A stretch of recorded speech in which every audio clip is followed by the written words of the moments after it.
Hello, I'm Dr. Shalini Reddy. I have come from US. I'm just visiting India, and I'm a food enthusiast apart from being an anesthesiologist. Locally, I give a lot of talks about what's good for health and what's not good for health and how to stay healthy and live a long life. Today I'm going to talk about rice bran oil and its benefits. So I'm going to give you a little introduction. Historically, you see many oils come and go. We started in the past with Crisco oils and canola oils, which come mainly from a mixture of seeds, and then we moved on to other oils like olive oil and avocado oil, and one of the most recent oils in the market is rice bran oil. To go back in history, rice bran oil has been used for many years in Japan. That's where it started, and most of the studies have been done in Japan. And before I got into reading about rice bran oil and looking into its advantages and actually using it nowadays, all the research articles which I read have been from Japan. Rice bran oil is an oil which is extracted from the husk of the rice grain, which is like the brown husk, which we usually in the past used to feed to the cows, and now have realized is very healthy for us.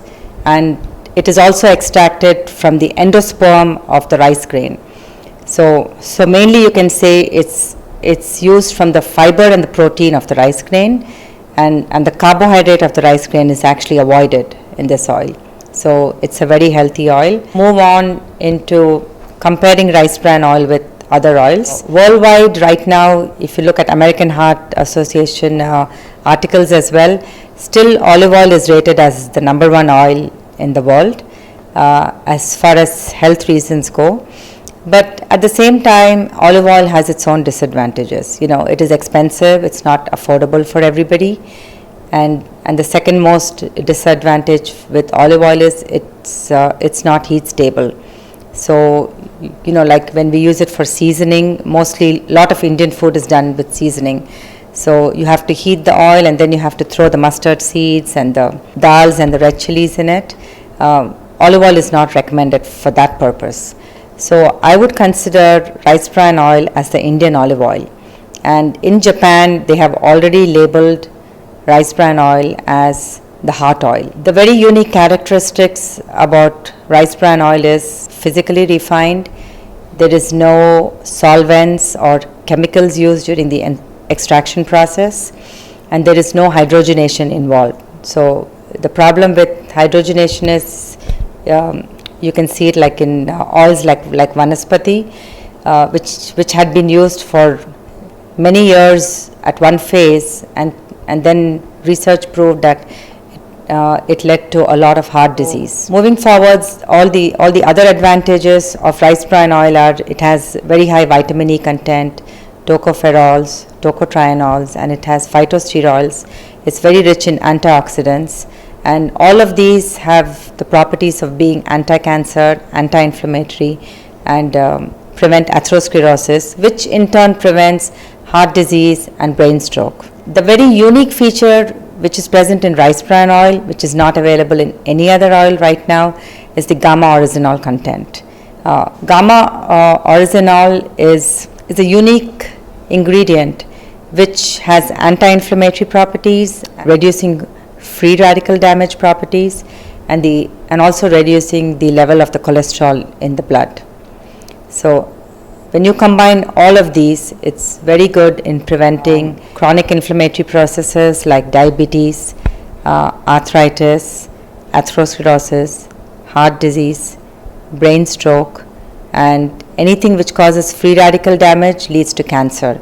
So it's been shown to be very effective in preventing cancer. One more great benefit which women will love about rice bran oil is it's very rich in phytosterols, and phytosterol is nothing but it is a plant estrogen. Premenopausal and postmenopausal women, they have reduced levels of estrogen, and they land up getting aging effects in their skin. So if one can use rice bran oil, you can apply it on your skin, or if you use it for cooking, it's the phytosterols are absorbed into the body and they help produce radiance to the skin. because it's nothing but it's an estrogen, and estrogen is nothing but a steroid. And if the skin has steroids, you will have a very healthy looking skin, because the steroids in the skin give the elasticity for the skin. Other very good property of rice bran oil is, as you're deep frying or you're cooking with rice bran oil, the moment you start heating oils, single bonds become double bonds and double bonds become multiple bonds. The property of rice bran oil is, even if you heat up to 250 degrees centigrade and 490 degrees Fahrenheit, the bonds are very stable. So there is no heat degradation in the molecules, and as a result of that, it remains a healthy oil even after heating. One more property of rice bran oil is it has very low viscosity, and the advantage for an oil to have low viscosity is, if you deep fry in this oil, like everybody enjoys puris and pakoras occasionally. So when you pick up your puri or your pakoda, if you deep fry it in rice bran oil, you will notice that there will not be any oil sticking to your finger. And that is the property of the viscosity of the oil. And the viscosity also works internally in the intestines. So if you eat any food with rice bran oil, the oil does not stick to the intestinal wall, which means it gets flushed out, it's not absorbed into the body. So the studies in Japan have showed that there is a 20% reduction in the oil sticking to foods, and a 20% reduction in the absorptive capacity of this oil into the body. So compared to other oils, it's a very healthy oil. No wonder Japan has called it the heart oil, and I think many articles and journals in India have started calling rice bran oil the Indian olive oil.